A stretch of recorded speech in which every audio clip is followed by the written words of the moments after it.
everybody. Welcome back to Afterthoughts, a Collect Your Thoughts mini episode. I'm Jason Lecomte, licensed professional counselor and clinical supervisor. I'm Sean Millhouse, licensed professional counselor. I'm Asher Morgan, licensed professional counselor. I'm Elise Lunsford, licensed professional counselor and clinical supervisor. Excellent. Full house, Thanks y'all. for joining us, everybody. Yeah, this is awesome. 4 people, we're going to talk about our little experiment that we did, our social media hiatus, and our experiences that we had, and some of our successes, and some of our challenges, and maybe any takeaways and insights. And then potentially, we'll just have a little discussion around kind of the stuff we learned. So, which also just to remember is that we trace this back, Jason. This was something that you had mentioned back in, what was that, episode 12 or something like that, or 13 anyway. And then we all decided to just go for it. So thanks for the idea. For sure. Yeah, no problem.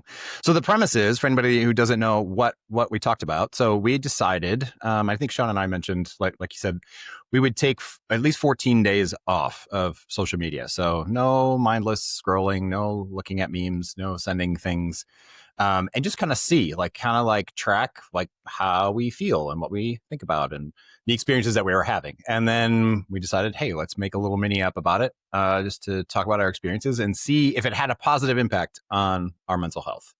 And so Asher and Elise also joined in the fun. I think you guys did it. You guys did it separately, right? I think we all did it separately, actually. No. So you did it first, to my knowledge. I did it first. Yeah. Then Asher, Elise, and I did it next. And then things went from there. Oh, okay, great. All right. So you guys were actually doing it all together. Essentially. Yeah. Okay. Yeah. No, that's awesome. Yeah. No, very cool. All right. So let's jump in. So I'll start going into the challenge. These are kind of like my top 3 things that I took some notes. I actually journaled throughout this. So I made probably 5 or 6 different journal entries every few days.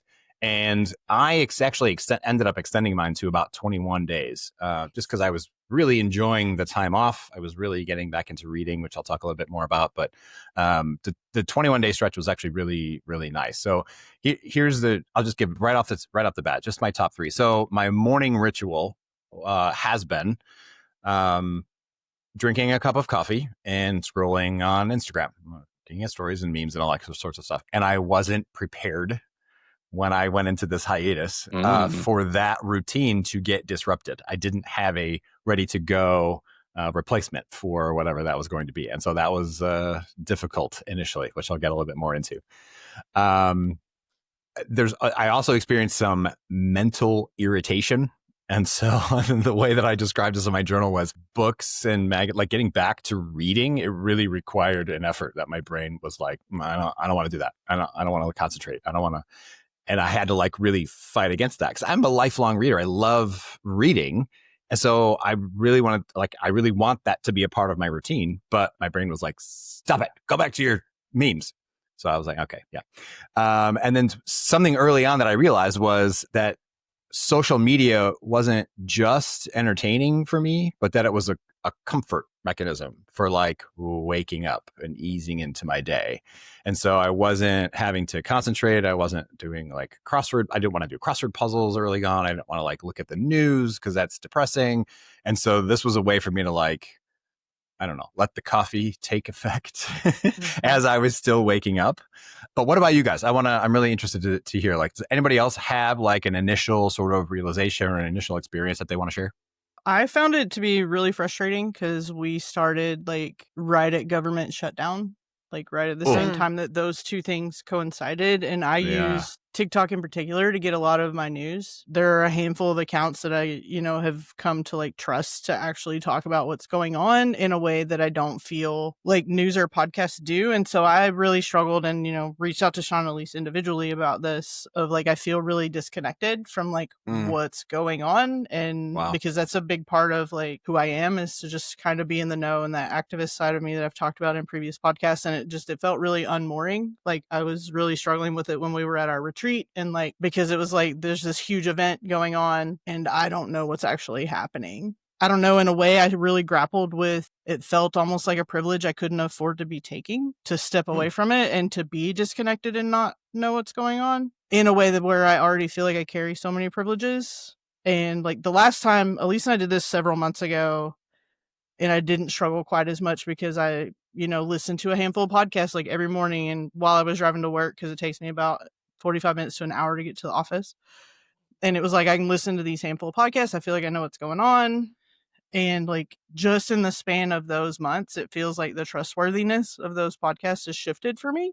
And so it was like, I don't know what's going on, and I don't feel like there's ground under my feet to know like who I need to be advocating for, who do I need to be checking on, like, and I struggled with that throughout, to the point that like it wasn't really a hiatus for me. Like I wasn't like scrolling like I normally would, but like I would dip into it to see like, okay, who sent me some messages, and would kind of like flip through them to see like if they were politics related. I would watch those and then I'd get out of it. And like the whole time, and it's really weird because now that it's over, and it's been over for a couple of months or a couple of weeks, sorry, I've actually been on it less since it officially ended. Like to where it's almost like I created that muscle of like, I pop in, I check my DMs to see like who sent what. I'll look at them and then I get out of it and I put it down.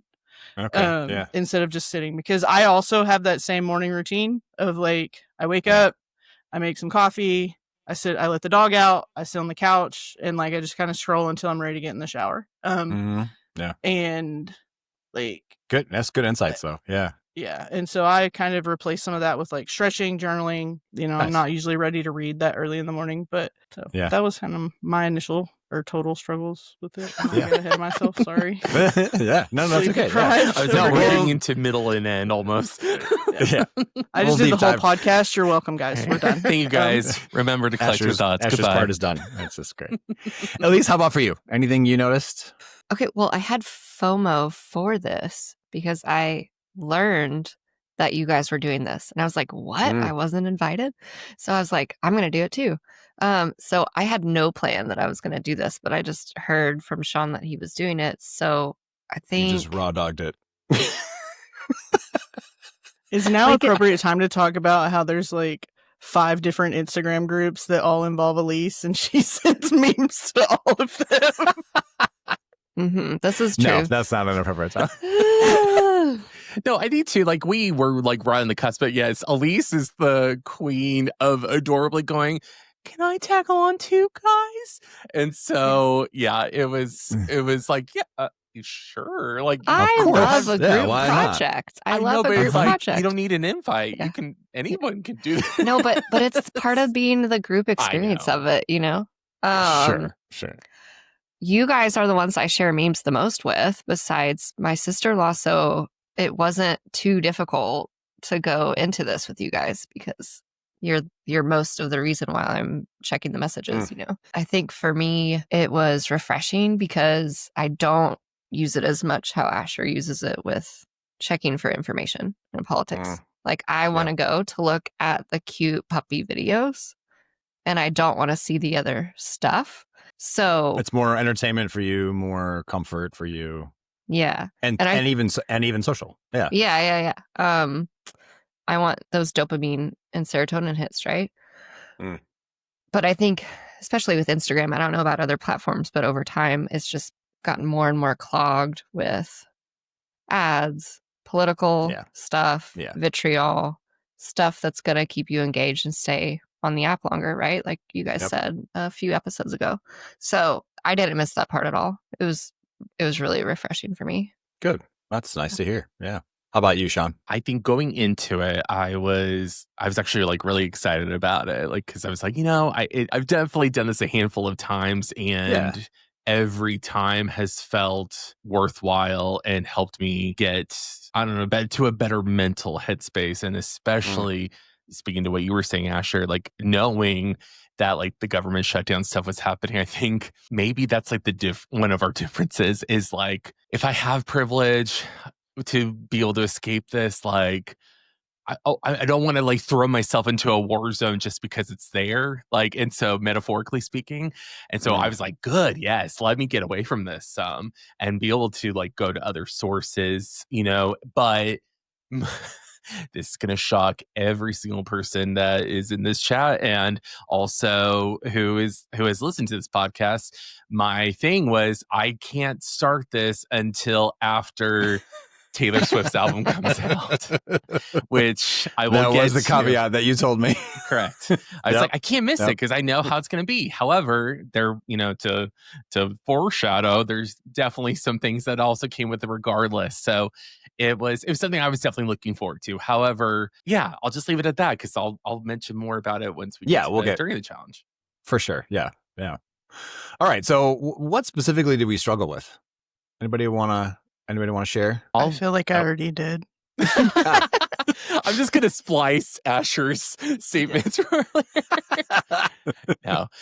Yeah, go ahead, Sean. Yeah, I guess so the irony is it was like, I think day 2 of me beginning the detox is, of course, Taylor announced her documentary series and a new tour concert that were coming to Disney Plus. And I was like, motherfucker, because I was like, I would love to be on Instagram right now and seeing everybody reacting, and because there's been talk about it forever and ever, and so when it's like pretty much 90% of your personality to love Taylor Swift, it was definitely FOMO in that way. However, like, I definitely will say, same with what you were kind of mentioning, Jason. And also, I don't know if this was the same with you, at least, but like, I also have the same thing. I go out in the morning, I make my coffee, I have like my stuff set up, I sit down on the couch, I do my little word games, listen to some podcasts, and or am on Instagram.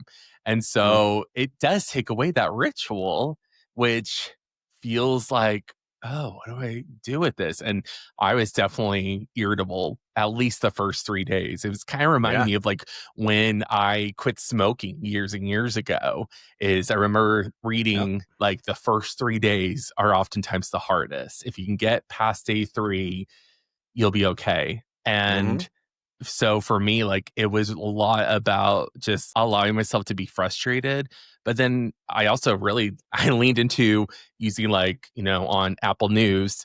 I use that app. And so it was like giving me news versions of what I would see without all the noise of the comment section. So I felt like I could tap into it or listen to podcasts. So I think maybe I'm more trusting than Asher. So I was just like, yay, podcasts. So I did that. And I think that eased me into it. And in fact, I think I was like, oh yeah, it actually feels really good. Like, I feel clear. I feel able it sounds to. It sounds like it helped to alleviate some of the stress too. Absolutely. I got more done. I did more reading. When we went on our little work retreat getaway, I felt way more present because I knew that I didn't even think about it.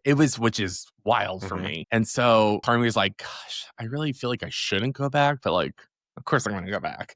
But yeah, so like it was definitely an overall experience, but like, definitely experienced that withdrawal, definitely experienced the FOMO, definitely experienced like getting over that hump though. And definitely like I'll talk about more about that once we get to the post-challenge stuff.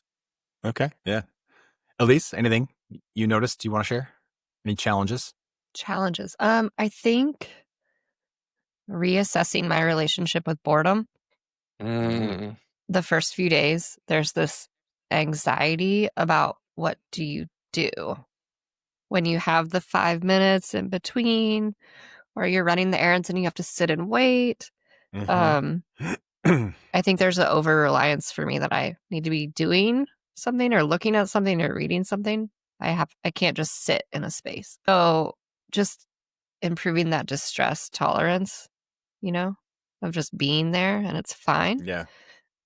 Always takes like a couple days, I think. But then I'm like, oh, this is so nice. Like, I'm not looking at anything. I'm just sitting, Present, being in the moment, looking around. Yeah. Yeah. Observing, like people watching again. Insight. Yeah. Yeah. There's a kind of rest that also happens for our brains when we don't just continue devouring information.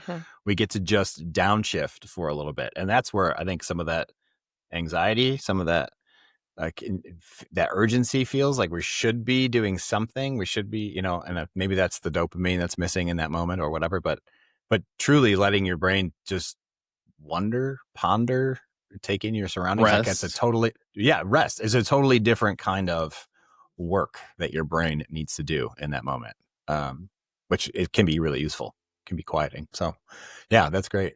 Yeah. During it, did you feel like, Jason, that there were any like major shifts in your mood or the way that you felt just like day to day and even as the challenge went along? Oh, I had similar stresses, similar like irritation around like going to grab my phone, right? And in those few seconds, those few minutes, like this is how I'm going to pass the time. This is how I've trained myself to pass the time, is just to open an app and scroll. So for sure, I noticed that. One other thing that I noticed too was like sometimes it is more social for me, and so the things that I'm sharing or the even the messages, I didn't even go, as Asher was talking about, like just checking DMs. Like I wouldn't even check DMs in those apps. I deleted those apps from my phone. I essentially, like, I told maybe 2 people that I regularly connect with on Instagram, for example. I was like, you won't see me for a few weeks, just so you know. If you need anything, here's my number, right? Text me. And so literally my DM, I didn't have access to that either. And so I felt like I was going to disappoint people by not being available, or I was not going to share something, or I was not going to be in on the joke, or there was a social disconnection that I felt that was like, I think I described it as like almost like a psychological tether. Like I was going to miss that, right? Or disappoint somebody. But the reflexive checking too, that was definitely part of it. And then this was kind of a funny thing, but something that I noticed, Sean, I think I've talked to you about this before, but like going to the bathroom, my phone is my companion when I'm going to be sitting there for a few minutes, right? I didn't have that. So I had to like figure out what else am I going to do besides scroll or look at my phone while I'm in the bathroom.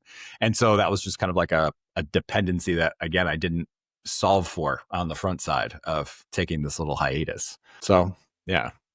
I will say I didn't experience that this time, but when Elisa and I did this the first time, I did actually disappoint people because I told them that I was going to be out for a while, and I did it this time too, and everybody took it significantly better. But for a couple of people I don't remember which apps it were because they all seem to track streaks now, but had like pretty significant streaks where we had talked or sent each other something every day.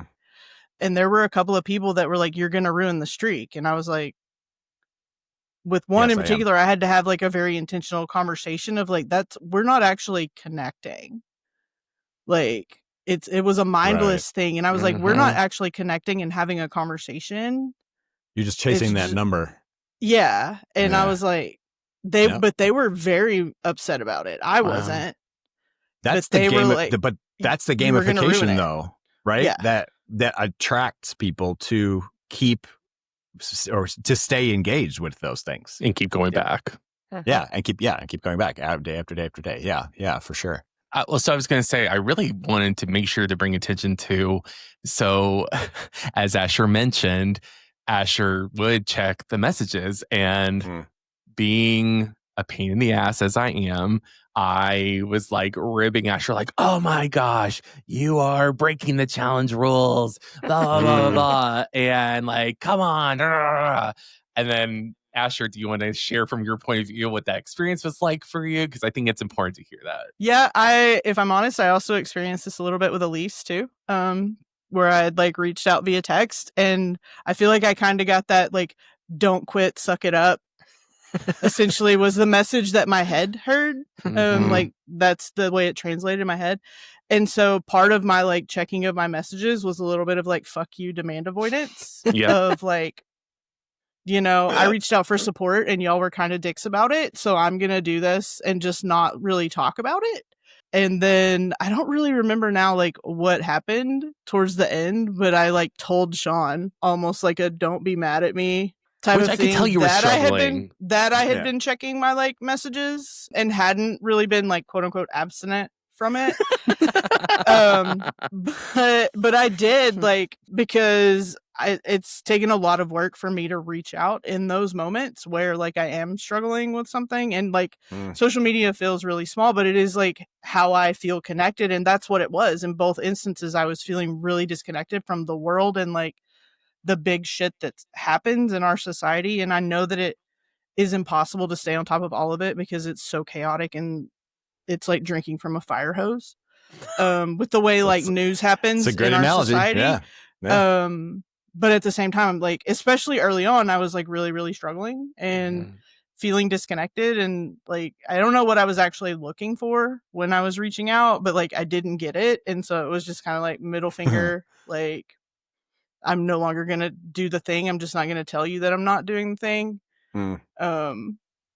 For me. Asher, do you feel like there were some wins though? Like even how you chose to engage or needed to engage it with the hiatus? Like, do you feel like you? Oh yeah. And so for me, it was 100% TikTok. Like the thing that like where Sean kind of gave me shit actually involved you, Jason. Like we were in Sean's office and we were talking about like the picture of like you didn't know you were gay, but like there was signs, and like I got on Facebook to look for a picture, and like it was very intentional. Like I wasn't getting on there to scroll. I was looking for a picture, and I knew where the picture lived because it's on my dad's Facebook, which why Facebook still has his 16 Facebook pages up. When he passed away in 2020, I'll never know, but like they do. But it was like a very intentional, like, and to me, I wasn't getting on social media. I was looking for a picture to show you. And that's the only place that I knew that picture lived. And that was like Sean's reaction to it of like, it's day one. Like, yeah, because that's first of all. Oh, sorry. Yeah. I didn't know you. I'm sorry. I thought you were done. No, I'm done. Oh, okay. You were going to go. You were going to go into some wins. I thought that's where you started. Oh, yeah. But so for me, it was like, I only struggled with TikTok. Like I really only use Facebook for the counseling Facebook groups. Like I'm not on it. I'll just pop into them or to see like Marketplace and who's posted camping gear that they no longer want. But I did manage to step like completely away from Instagram, and like that wasn't an issue. It was just TikTok. And so I don't know, it was a little bit of a percentage split because I do spend a decent amount of time on both TikTok and Instagram.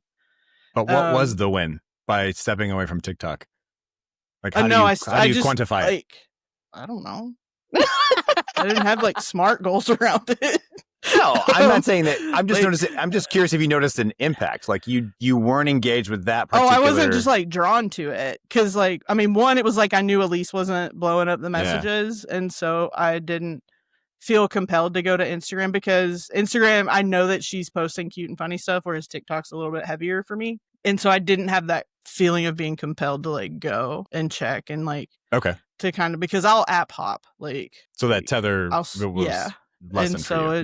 That's good. It was partially severed. It wasn't completely severed for me. Of I was able to step away from some of it, but not all of it.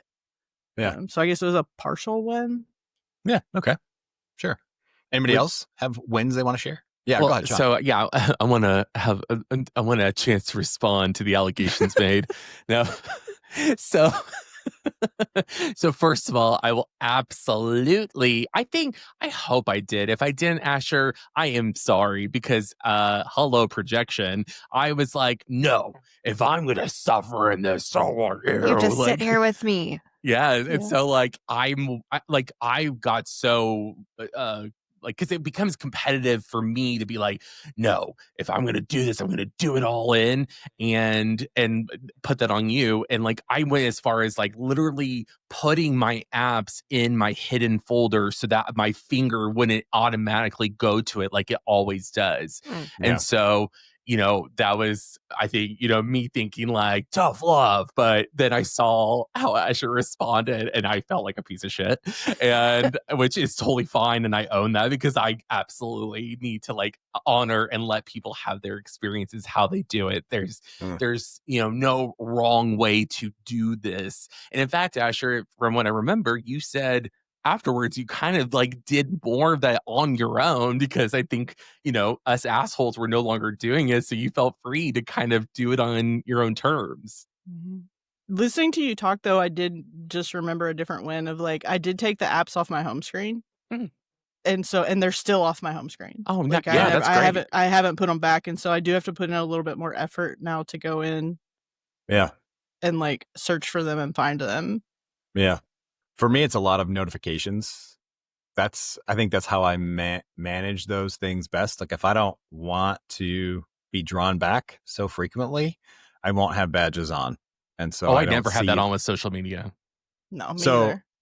I will on Instagram in case I get a DM. And I'm like, I have, I don't know, 30, 40 different people that I will message at any given time on Instagram, like just friends and relatives and pages I follow and whatever. And so there is a little bit of like chatting that happens. And so I'm expecting a text back. My text app has badges on. I want to respond in a timely manner. And so that's the reason I do it on, like an Instagram. But not having that on also makes a huge impact. So, yeah. Okay. Lacey, any other go wins on that one? I'm sorry. Any other wins people want to see? Oh, wins? Any other successes? Yeah. So I think I read more for sure. Connecting with friends and family more in real life. I got a lot more stuff done. It's more productive. And not just for the sake of being productive, but like things that I've wanted to do for a while, but just didn't What do you have think? the time So what do you today. think made the biggest impact on that? Like speaking as a therapist, you got more stuff done, but not because you planned to, not because you were wasting so much time, maybe. Like, what do you think really contributed to that? I mean, so I think I was more grounded. I was like processing my thinking throughout the day more instead of just aimlessly reacting to stuff. So I felt like I was more intentional with how I was spending my time because I had mental space to do it. So I wasn't like bombarded by the apps. That to me is like the biggest impact that I think is invisible to most people is that when we're not constantly taking in all of that information, all of that media, all of that noise, our brains can be more present. They can slow down. We can actually like focus a little bit better. So it's great to hear you say that because I noticed a similar thing, and I think that's definitely worth highlighting in a challenge like this. Is that it does make us, I don't know, a little bit more focused, a little bit more present. Yeah. I mean, like if our brains are computers, I think the apps is like having 60 tabs open on your desktop, and they're all trying to run different videos at the same time, and it's crashing your computer. It's too much activity going on. And then when I was doing this challenge, it was like having 1 or 2, maybe 3 tabs open at once, And so everything was like walking pace mentally. Yeah. You could actually intentionally take time versus just like ping-ponging around, Right. Yeah.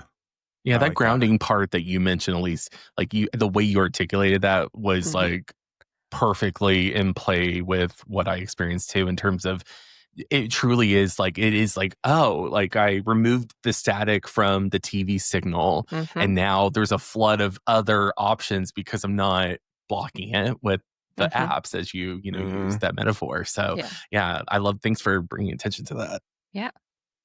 I definitely started reading more too, but I think a big realization, and I should say I love reading, and during that hiatus, I actually discovered some really great books. Like I actually took myself to the bookstore because I prefer physical books, and like went shopping for physical books and like talked to bookstore people and asked them about descriptions of these. Like it was an actual like thing that I treated myself to, and it was really nice to do that. And that was when I found my top book of the year was during that little So, but the other thing that I noticed is that I was using it as a way to manage my stress. And maybe we've talked about that in different ways, but it wasn't just boredom. It wasn't just a checkout or a time waster. It was in those moments where maybe I had a tough session, or maybe I woke up in a bad mood, or I was going to that to soothe myself. So pacifier. Kind of like a pacifier. That's funny. Yeah. Yeah. And when I didn't have that, I was forced to face my own stress, my own moments where things were not aligned in the way that I was either maybe hoping or wanting. And so then I had to actually take an inventory and then take a responsibility for whatever the bullshit was that I was avoiding and was stressing me out and then I wasn't dealing with. So that was for me, that was like one of the huge realizations, was that like, just stop avoiding my life and fix it. I'm the one who's in charge of that. Right. Yeah. That was like a similar thing. I actually, what I did to, I'm glad these things are clicking when you guys are mentioning these things, is that when I would start feeling irritable or frustrated or like emotional for some reason that I really couldn't pinpoint, I actually started journaling more. I actually found an app that I love. Ooh, nice. That basically is, my relationship with AI, but I'm starting to get one over, is that there's this really cool journaling AI app that really, like, I'm still doing it because it is helping me have all these insights. And so I wouldn't have done that without having done this challenge. I wouldn't have turned back into something I really like that actually helped me like process and then get through whatever I was experiencing in a quicker time frame because I wasn't distracting myself. Yeah. So you were sitting with it too, and you just did it from like through in a journaling process. Yeah. That's awesome. Yeah. Asher, any insights from you? I know you've mentioned some of them already, but like anything popping for you as we're talking through some of these things?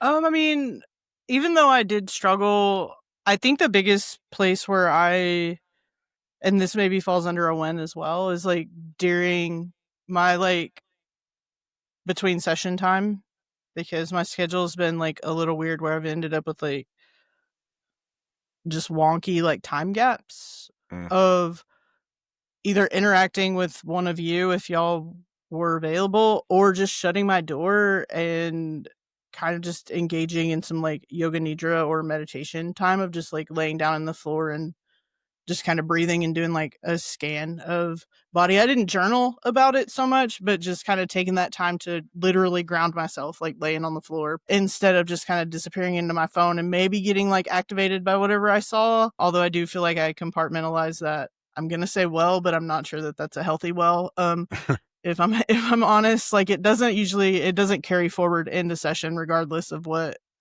I've consumed, or at least it hasn't ever to this date. But just finding that and just kind of breathing and being a little bit more present in my body during those times where I've got downtime and then not taking my phone to the bathroom and then just kind of like 1980s-ing it of like trying to read like the newspaper, the toilet paper wrapper, or like the shampoo bottle. The shampoo bottle. Elise brings an easel in and starts painting. Poop painting with Elise. For anybody who's listening, this is pretty normal conversation. We talk about our bathroom habits on a pretty regular basis in the office. So, yeah. Hashtag poop. Hashtag poop matters. Yay. Everybody poops. Hashtag everybody poops. All right. So post challenge, do you guys have any sort of like, I don't know, any takeaways, any changes that you feel like are maybe permanent, or maybe that you want to continue to develop within yourselves around this relationship to social media or to our phones? Absolutely. So I'm thinking I have a different schedule than you guys. I have an app blocker, and I will only allow access to social media at a certain time of day, and it's like after 5 p.m. So for me, I think I've been sleeping better, like not being online at night as much. Yeah.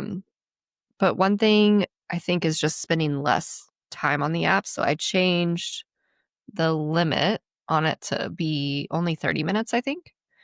So my like ongoing internal challenge to myself is that if I am on social media, I do everything and I try to like beat the clock where I'm on it for less than 30 minutes, So like that's my goal. Yeah. And so far it's been good. Just to be less engaged, less reliant. Just I'm dipping into it less often. It's not a daily thing anymore. Yeah. Just organically. And you're noticing your sleep is better. Yeah. That's great. Yeah. Yeah. Awesome. Yeah. Anybody else? I mean, I've noticed, like, honestly, I've had an easier time stepping away from it, like, post this. And I don't know that those two things are actually related. It just kind of happened organically, where I find myself, like, I'm not even just really drawn to it. And I certainly haven't gone back to it, like, in that morning time. Like, that morning time did get shifted over to where I've been, like, stretching and journaling before I take a shower, before I, like, have breakfast, before I walk the dog, depending on the weather. Like, and my phone's not even really a part of that, to the point that I've even, like, taken my watch off during that time. So if anybody texts me, like, I don't know. Nice. Like, the only thing I get notifications for is, like, text and phone calls. But, you know, and just kind of being, like, present in that moment. And I also think, strangely, my animals like it. Like, if I throw down a yoga mat, my dog and cat lose their minds. And, like, it makes my poses a little interesting. But they're, like, because I'm having to work around them. But I have found, like, that I haven't added them back to the home screen. You know, I've kind of maintained that, not checking it during sessions or in between sessions. Like, you know, just kind of being really intentional about it. Like, oh, hey, I'm going to sit down. What's my purpose for getting on here? And being aware of it. Like, you know, am I overloaded and I just kind of want to check out for a minute or see, like, what's going on? And then, you know, you're making the decision. I'll just kind of, there's a lot of intentionality behind it now. That's the word I was going to use, was it feels more intentional now. Yeah. Sean, what about you? What's a post-challenge insight or takeaway you got? If anything, I really think I want to invest in one of those brick things that that I see advertised, like, which of course, you know, Instagram, I think I think Jason, you had mentioned the brick thing. And then of course, when I got back on Instagram, it's like, hey, have you heard about brick? And I'm like, this is ironic. But if anything, it kind of made me go, this is all kind of bullshit.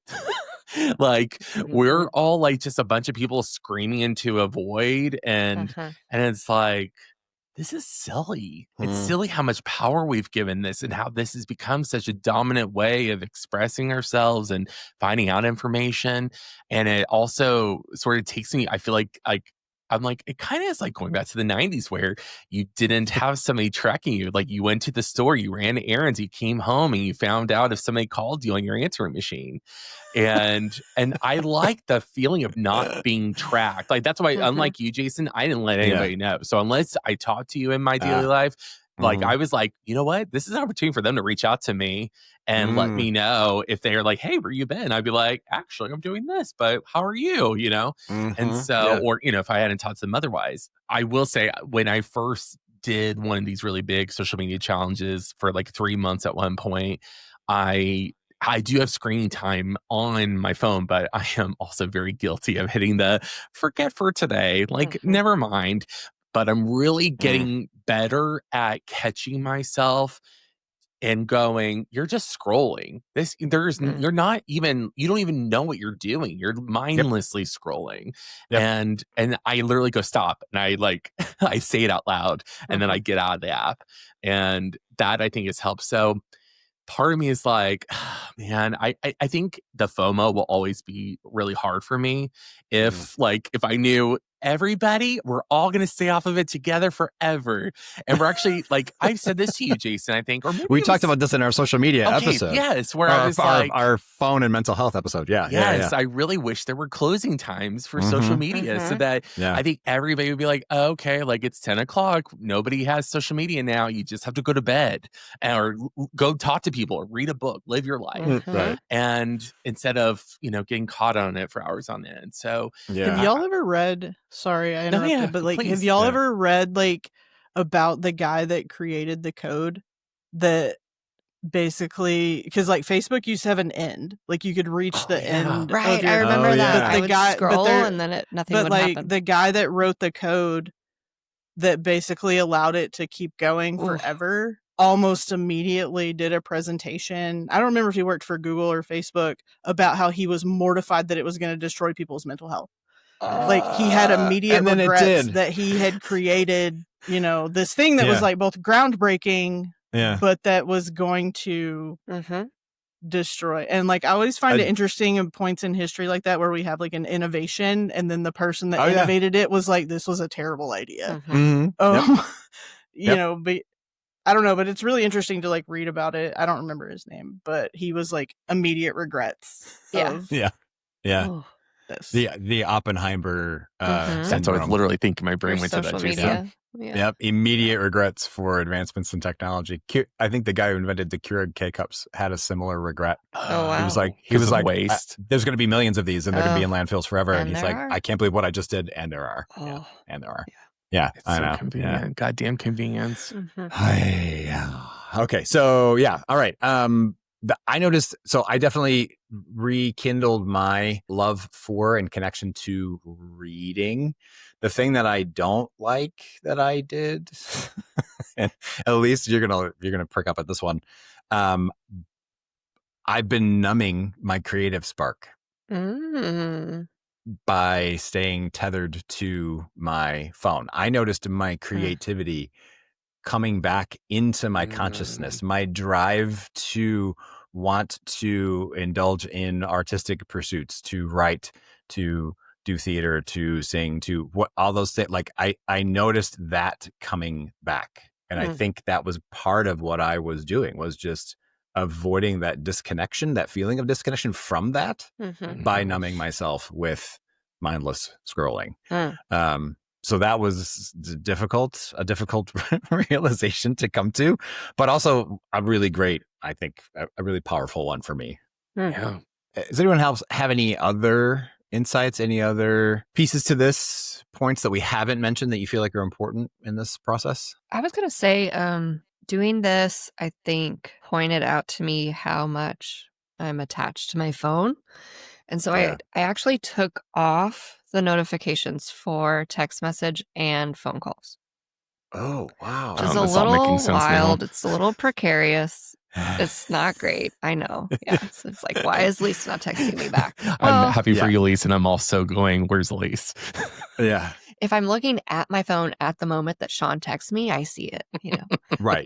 Right. So. But otherwise you pick up your phone and then you have to go into the app to see if you've missed any messages. Yeah. There's no badges. There's no notifications. There's nothing. Yeah. Holy shit. That's chaotic. That's making me so uncomfortable. So risky, right? But like good chaotic, I think. Yeah. That'd be great for you. That's amazing. For the positive, right? Yeah. But here's the thing, if we have work getting done on our house, if I miss a call with a contractor, I see the voicemail and I call them back. But I don't feel beholden to my phone, that I have to stop what I'm doing and wait for this phone call.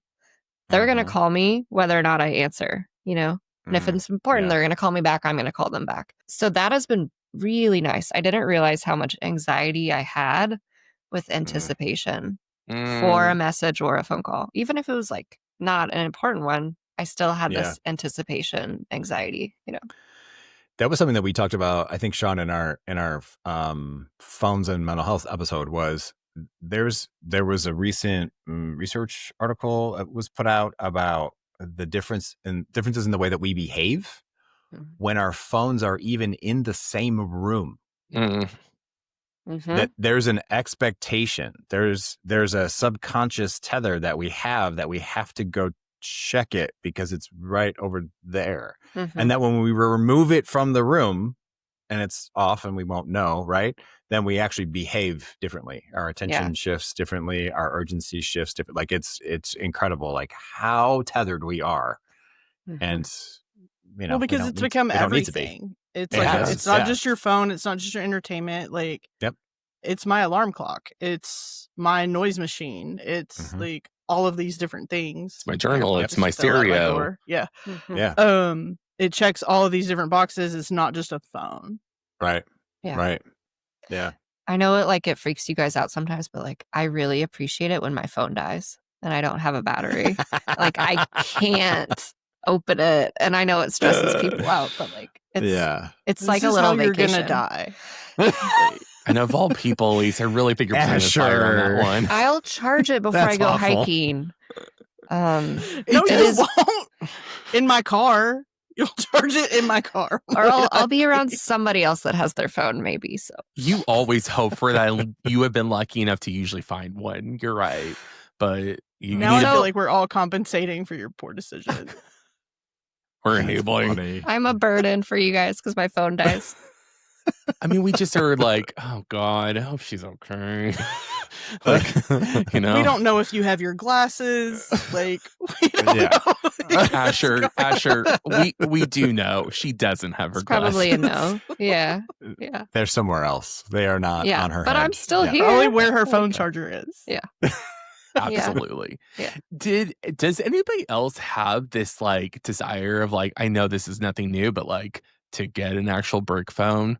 Like there is this part of me Yes. that's like, I feel so close to just wanting to go for that because I hear about more and more people doing it. I know younger generations have embraced it too because I think part of it is like the novelty, but also like because like, you know, their mental health has been so fucked by this being a normal part of their everyday life since forever. Yeah. And so I do like you hit it, Asher. It's everything is on the phone. So that's what makes it so impossible.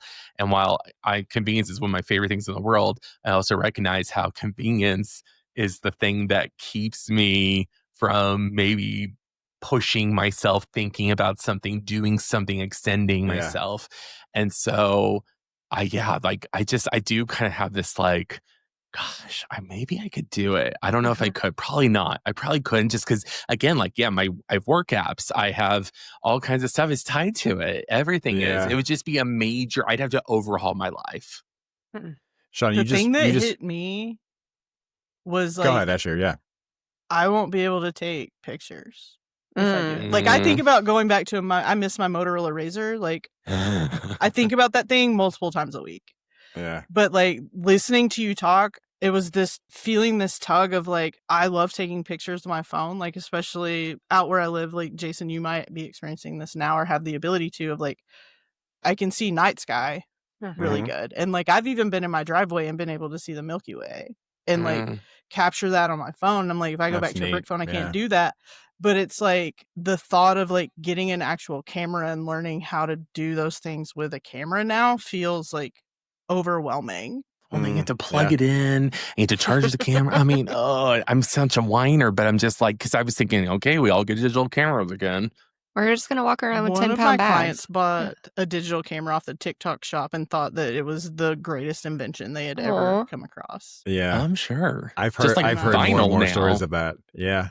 Yeah, Walmart has a whole vinyl section. Yeah, we digress. But Sean, you reminded me of like a kind of a core tenet of therapy that I use with clients all the time. Is that change happens when we face our discomfort. Like I'm going to push people to the edges of their comfort and hopefully a little bit beyond, because that's the stuff that we're avoiding. And that's the stuff that we want. That's the stuff that it's on the other side. It's on the other side, right? Of that discomfort. So you saying like, I don't know that I could do that. It's going to be so uncomfortable. I don't know. Like it makes me go, I think I want to challenge myself that way. So this is where my all or nothing brain like goes, okay, if I'm going to do it, I'm moving out of the country. I'm completely changing my life. I'm just completely like, I feel like if I like totally like uprooted my entire life and completely changed things, I feel like then I'd be like, well, that's just a part of who I am now versus like doing slight, gradual, normal in the middle variations of change as opposed to all or nothing. And, but that's where my brain goes. I'm like, okay, I guess I got to go all in, and it's ridiculous. Elise, were you going to say something? Yeah.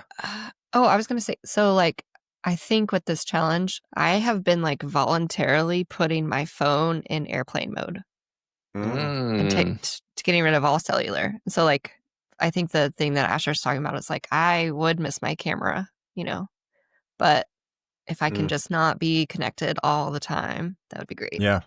But that's actually, it feels like we're talking around this, and we can kind of maybe conclude this episode with this question. Would we do this again?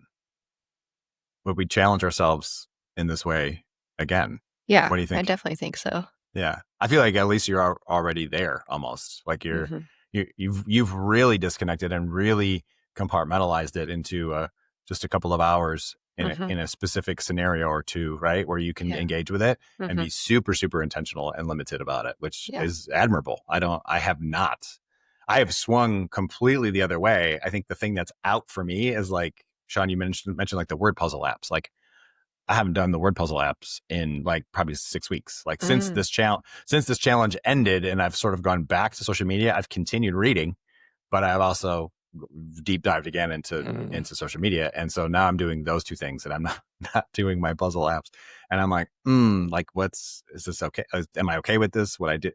I would definitely do this again. And I think coming out of this conversation, like it makes me want to, I've looked into dumb phones several times and I haven't pulled the trigger, and I feel like I want to do it again. I want to look into it and see. It's mostly because my carrier didn't have one that was like available. Like that was a big reason why, where it was going to be like too difficult to have to switch carriers and port my number and blah blah blah. But if I could find one, I think I would do it. I think I would try it out just to see, right? Like, would I answer work emails on my laptop at 5:30 every day, or what adjustments could I make? Right? It wouldn't end my life. It would change some of the conveniences. I could restructure, but I would 100% do this again. Yeah. What about you? What, Asher, Sean? What do you guys? Rock, paper, scissors. I think for me, I would do it for myself. Like, yeah. But I see the flip side of this, and I grapple with it, of the social engagement side of it around advocacy.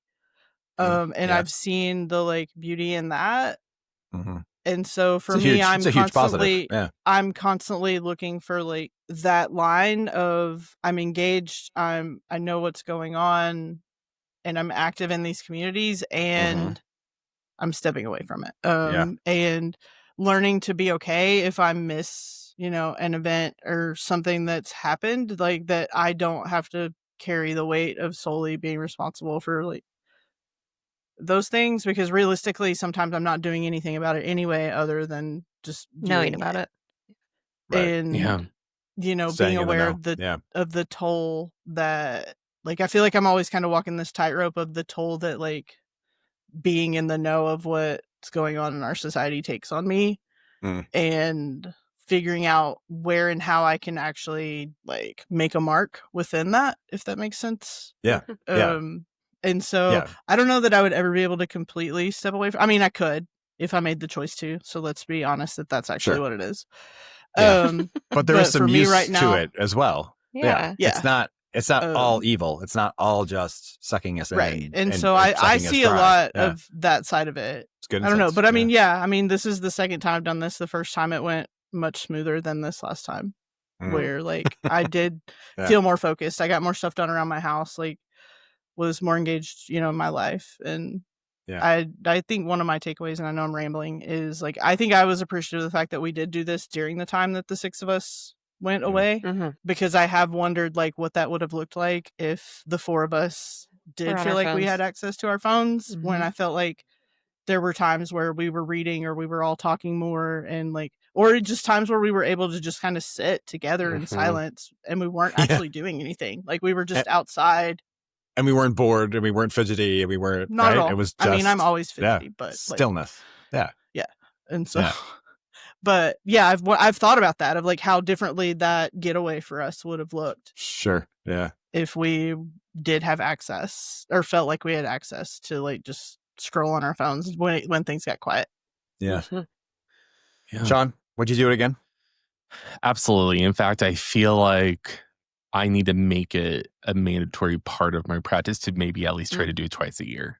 Like, I think there's something incredibly valuable about sort of sobering up from the internet, because it's just like, and Asher, when you talk, because like you're making so many points from like, I can understand now even more why, Asher, you mentioned your struggles, because advocacy is deeply important to you. And I think you're also very, very like, I think you're very conscientious of like the moral value of things. And so I imagine that's part of like what kept you feeling like pulled away from something that I feel like is really important for me to be pulled into.